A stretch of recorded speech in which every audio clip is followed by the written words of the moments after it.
Let's do this. Good afternoon. I'm Lana Zeiger with the Intercontinental in Chicago. Following up my whole team here, which is fantastic.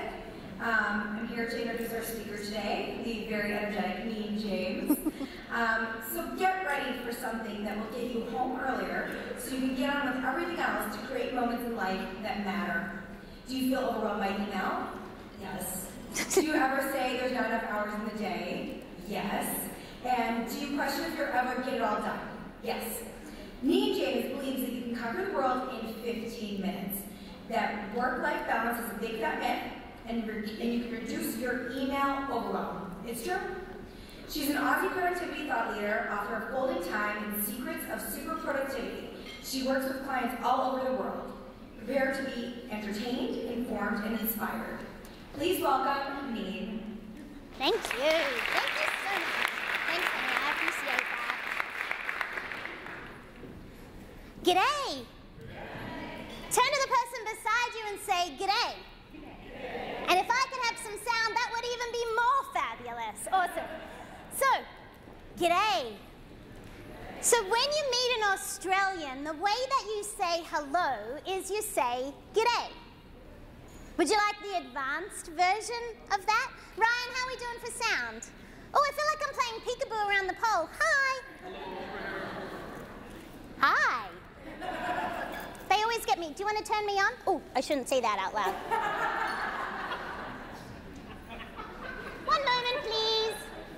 Okay, we're good to go. All right, and take two. When you say g'day to someone, you're actually saying hello in Australian. When you say g'day, mate, would you like to know where that comes from? You see, Australians are proudly descendant from convicts. Think about this. You see, what happened was, in Australia, what happened was in the UK, if you stole some bread or you killed somebody, if you committed a crime, same, killing, stealing, we would ship you off to the penal colony of Australia. So when you're saying g'day mate, you're actually saying hello convict, because mate is short for inmate. The reality is that when you say hi to an Australian, it doesn't matter when you say g'day mate, whether you're a bloke or a Sheila, the same kind of greeting is going to apply. Before we get into our program today, I probably need to warn you about a couple of things. Number one, I am Australian. The challenge with that is this. As an Australian, I speak really quickly, so if you need me to slow down, can you give me a wave? Is that okay? The second thing I would say to you, that as an Australian, there are words and phrases that I use that maybe make no sense here. So if I say a word or a phrase you don't understand, can you give me a wave? Is that okay? See, Americans are so polite.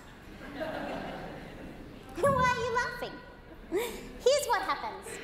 If I say a word or a phrase you don't understand, you smile and glaze over. So, if I see that happen today, I'm going to ask you, what did I say that made no sense? Is that okay with you?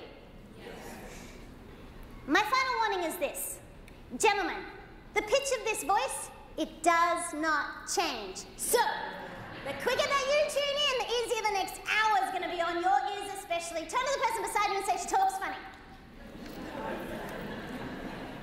She does talk funny, but in the time we have together, what I would like to be able to do is just to have a conversation with you about how can we achieve more in less. Now more than ever before, as meeting professionals, we are getting over 200 emails a day. We are running from one meeting to the next. We're traveling all over the world. We are getting multiple requests from clients, and often the client request isn't complete, and then they have to go back and we do it all over again. Or maybe they get a brief from someone, but it wasn't what the board wanted anyway, and so then we have to go back and do it over again. There are multiple requests, there are multiple conversations, and then there's multiple requests for us to have dinner, go to the ball game, go to the event. And we constantly feel like we're being made requests of all day, every day. Do you ever feel like that? And what it is everyone's requesting our time. Today what I'd like to invite you to do is have a conversation with me about how can we get more done so we can get on with it, so that we can create more significant moments in life that matter. In 1986, John Hughes wrote a love letter to the city of Chicago. The love letter was in the form of a fabulous movie by the name of Ferris Bueller's Day Off. Has anyone ever seen that movie? Classic 80s movie. And when he wrote that particular movie, he was writing not only to showcase the beautiful architecture and the landscape of the city, but the spirit of the people in the city. Ferris Bueller has some great lines in that movie, but one of the things that he says is, life moves so fast. If you don't slow down and take a look around, you might just miss it. Today what I want to do is I want to work with you so we can create more significant moments in life with people that matter to us. Because you don't have time to do everything, you only have time to do what matters. In the time we have together today, let's explore how we can make it really practical for you. What's fascinating is the world has shifted. What's not only happened to the world, but our access to information has totally changed as well. Think about your world and how it has shifted. Do you know there's more than 3,000 books published on a daily basis? I'm talking books, people. Like real books, remember those? I'm not talking about the ones on your Kindle. Not only is there 3,000 books published on a daily basis still, there are more text messages sent and received on a daily basis than there are people on the planet. Quick show of hands. How many of you have sent a text message today? How many of you have received a text message today? How many of you are not going to put up your hand no matter what I ask you today? What's happening is not only has our world shifted, but our access to information has changed. It used to be in our industry that we were in relationship with people and someone wanted to host an event or run a trade show. What would they do? Yeah, they'd pick up the phone. This morning I was so fortunate to share breakfast with many of the rock stars that you saw on the stage from the Intercontinental. They had several of their wonderful clients at the event and I got the chance to play with them. What was fascinating was about a gentleman called David, and Armand looks after him, and they have such a great relationship. But David made a really interesting point, and he was sharing that he's been around this industry a long time. But what he did share was how the industry has changed. It used to be it was all about relationship. Now, many of us would say it's still like that.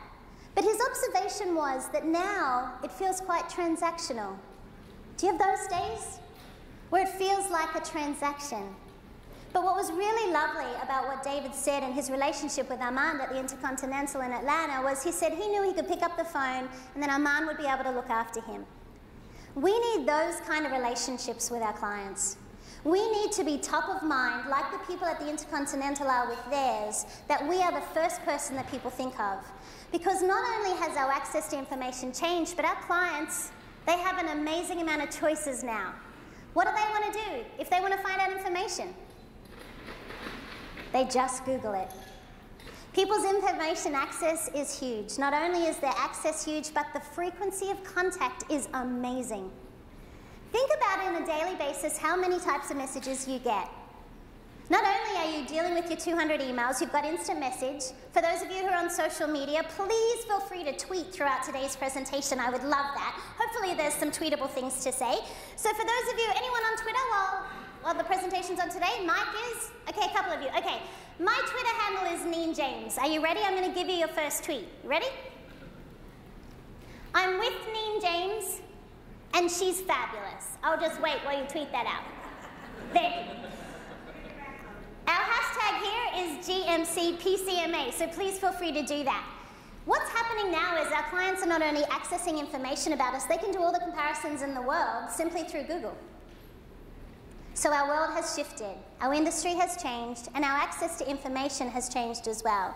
And now more than ever before, what we need to be able to do is we need to be able to take all of that information, because it feels like, and it got named the information age, but I actually think it's the age of over-information.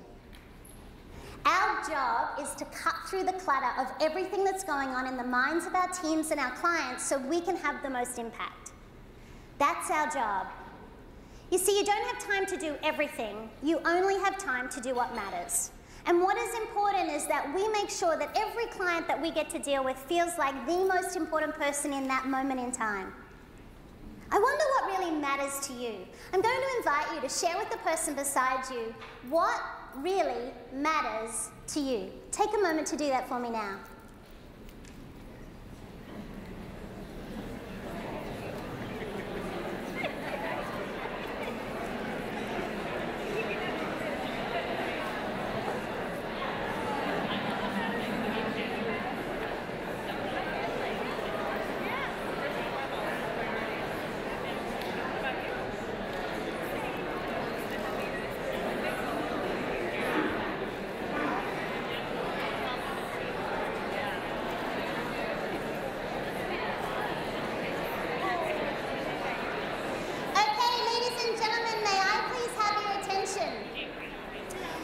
talking amongst the brilliant people that you are surrounded by, what were some of the things that people shared with you that actually really mattered to them? Can I invite you to yell those out for me? What matters?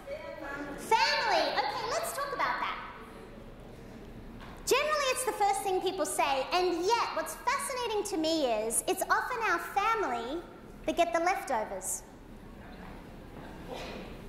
Right? We work so hard to create a lifestyle for people that we care desperately about. We work hard so that they can have the things and the experiences that we want for them, and yet we go home tired and grumpy, and we spend some of the night looking like this. That does not make you a hot date, by the way. We say that family matters, and yet if I was to look at your calendars for the last week, would I see how much they matter? If I was going to do an audit on your calendar, it'll show me what really matters. If family really matters, one of the things I would invite you to do is to schedule dates with people you care about, to actually make it a priority in your calendar. I was sharing with the great team this morning at breakfast. I said to them, if you are fortunate enough to have your mum still on this planet, call your mum.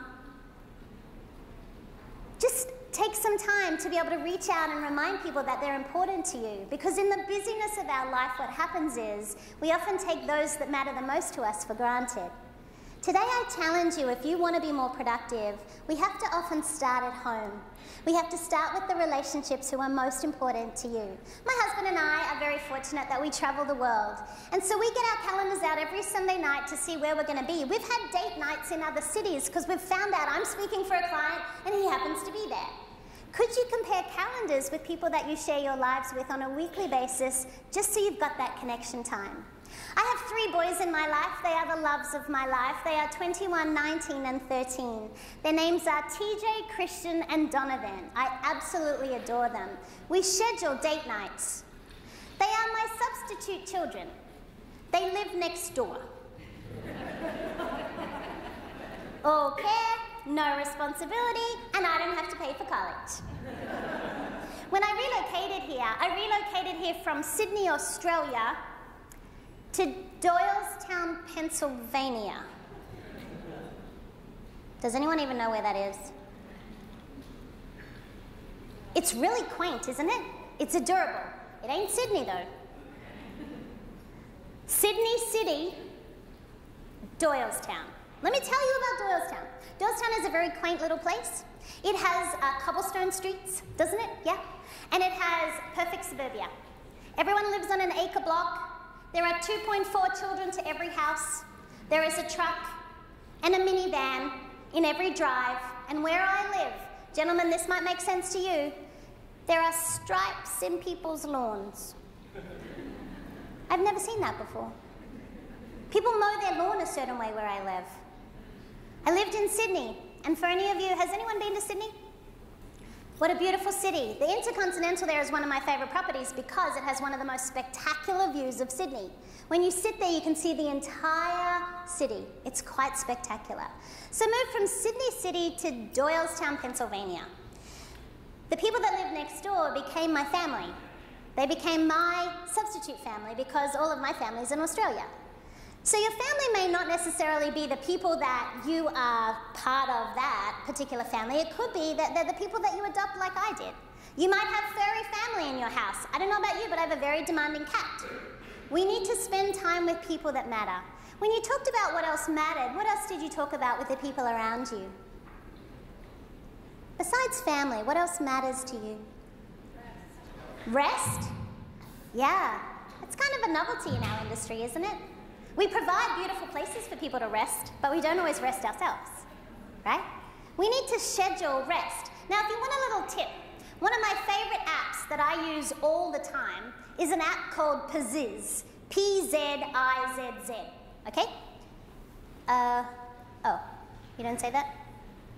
Oh, P-Z, it sounds stupid when I say it, P-Z-I-Z-Z, okay? So Pizizz is a napping app.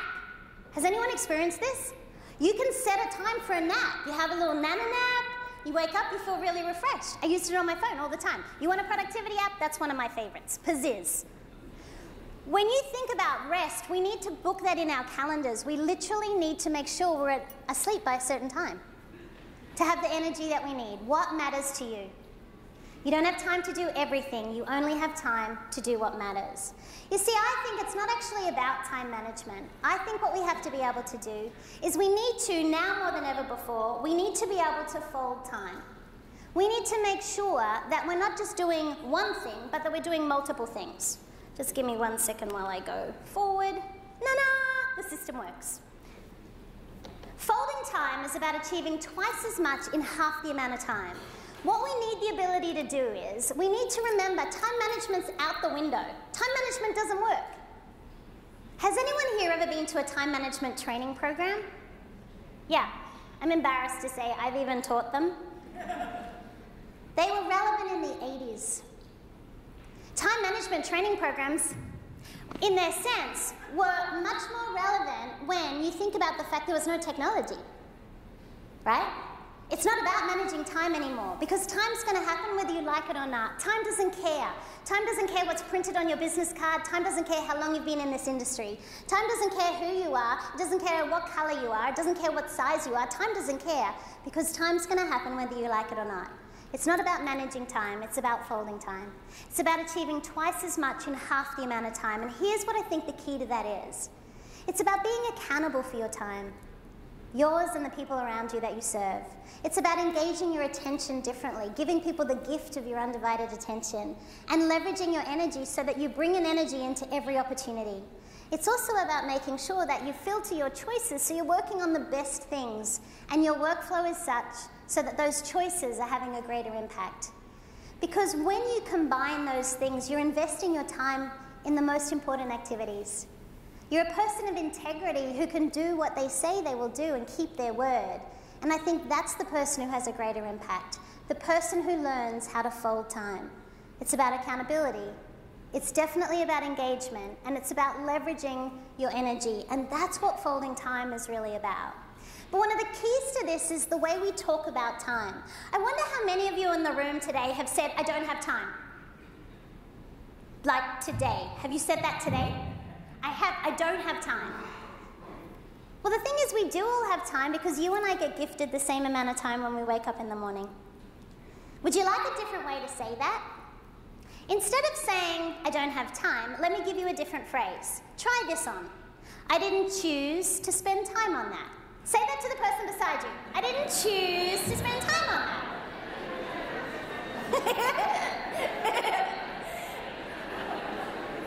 Okay, just as a heads up though, you can't say that to your boss. Okay, that will not fly with your boss.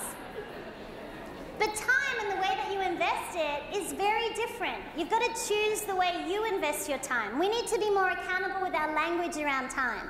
We use stupid phrases in our language like close of business. We don't close, people. That doesn't make sense in our industry. Let's not use stupid phrases like close of business. Let's speak specific time zones for people so that we can serve them in a better way. Just as a heads up, if you're talking in time zones, always talk about the time zone of your client and not you. Make sure they understand that you understand where they're from. Give them the courtesy of speaking in their zone, not yours. When you set a meeting, talk about it and send it in their time zone, not yours. One of the best ways to set yourself apart is for people to appreciate you understand how time is so important to them. Time is the new currency. People feel like they don't have enough time. They feel overwhelmed. And one of the ways to gift it back to them is be able to use time productively. Let's eliminate stupid phrases like close of business. And words like urgent. Nobody cares. You can call it urgent, but it's just urgent in your little world, not in mine. And when people say, oh, can I have it as soon as possible, ASAP? Sure. As soon as it's possible for me? That's hilarious. It's a stupid phrase. We need to eliminate close of business, I don't have time, urgent, and ASAP. These phrases are not, you're not looking like a relevant and current leader when you use that in your language palette. It doesn't serve you, it doesn't help you, and your clients don't appreciate it. Think differently about time. There's some keys when it comes to being really productive in your language around time. One of the things that I want you to consider is if my little mouse wants to work with me. He doesn't want to play with me today. Nope. Okay. So if you think about this, we need to get to the point more. We need to get to the point so that we are saving time with people. It's fascinating to me when I listen to some of you and the concerns you had around productivity. Many of you were generous in gifting me time before I had the opportunity to serve you today. I spoke to John and Tanya and a few of the team, and they said all kinds of interesting things, but one common theme I heard was, we just don't get to the point. We need to get to the point with each other. We pretend to do all this small talk, which is stupid. It wastes time. Tell people what you need. Share with them how they can help you. Ask them how you can serve them. Let's get to the point more. Let's save time for people. Let's make an assumption that people are going to do their job. Let's make an assumption that we have relationship.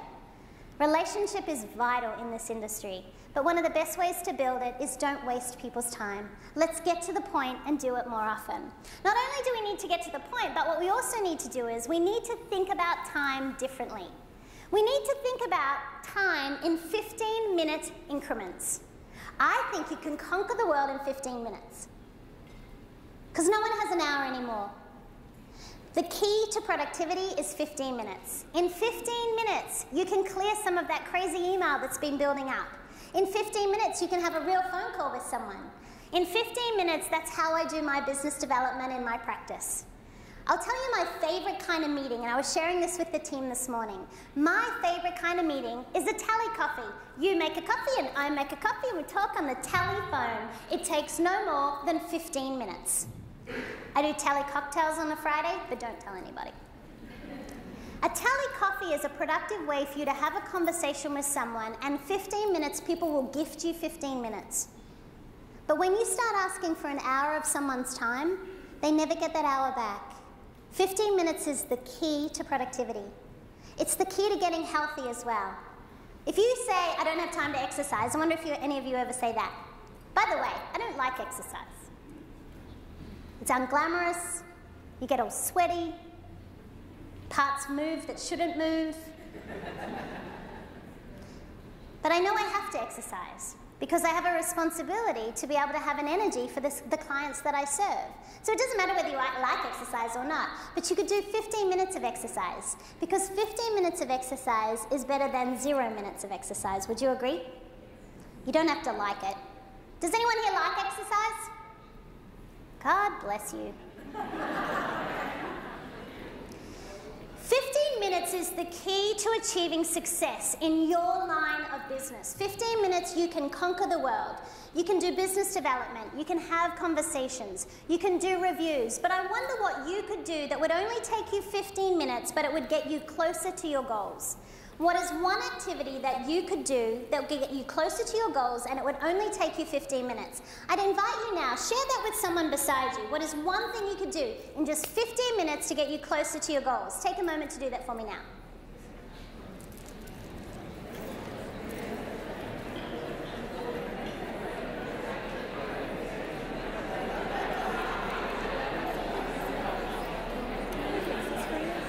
Thank you.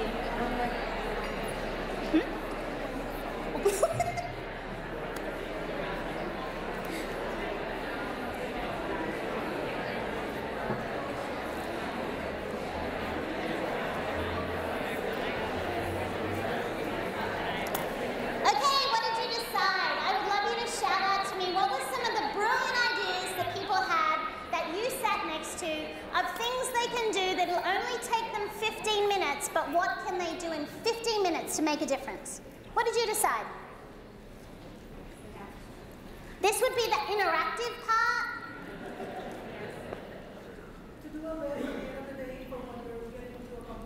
I love that. What a great idea. Plan tomorrow today. Spend 10 to 15 minutes at the end of your day planning tomorrow today. It's a really great way to set up success for tomorrow, but it's also a great way to capture, hey, what'd you get done today? I would take that a step further, and what I'd encourage you to do is at the end of every day, in 15 minutes, while you're planning tomorrow today, could you write down one great thing that happened today? What is one great thing that happened today? What is one of your successes?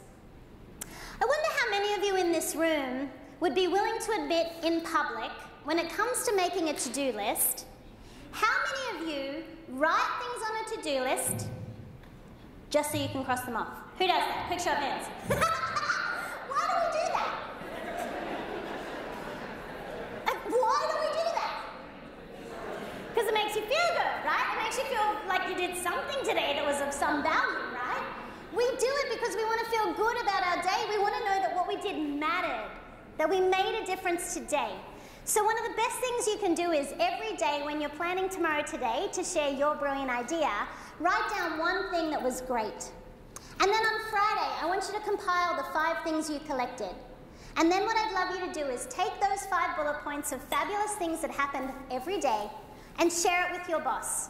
Send an email to your boss every Friday and be your own publicist. You need to be an internal publicist for your job. In my whole corporate career, I did this. Every Friday, I sent 5